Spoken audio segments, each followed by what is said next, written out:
I come from a long line of home cooks, and one of the great meals that my mom did for me and my brother growing up was chicken cutlets, fried chicken cutlets. I love them, but there's a process to it, and I'm gonna show you the best way to do it today.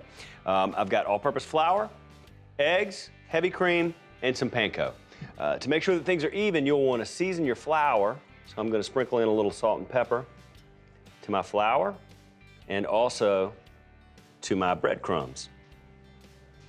And we'll just whisk this together a little bit, make sure it's nice and spread out. All right, so my dry ingredients are seasoned. I'm gonna add about a 1/4 cup of heavy cream to my eggs and give them a whisk as well. My mama did when I was growing up. Golly, fried pork chops, chicken fried steak, which is actually beef. You know, you can do all those things with this very same process. All right, so when you're doing your dredging process, you're gonna wanna keep one hand wet and one hand dry, and make sure that you use that method all throughout the process.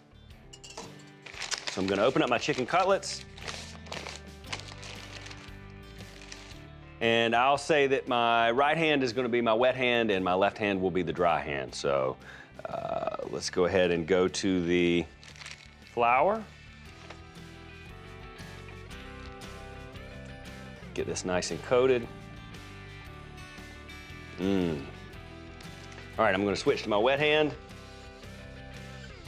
Go into our egg and cream mixture. And the benefit of this is if you keep one hand wet and one dry, then you're just gonna have a lot less of a mess.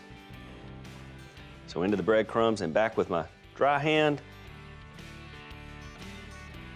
I've got a cast iron skillet going with some vegetable oil, and it's shimmering, so it looks to be a really perfect temperature. Now we're just gonna lay this in, and always lay whatever you're cooking in a skillet full of hot oil, make sure you lay it away from you, so if there is a splash, it doesn't splash back on you. Lay it down this way.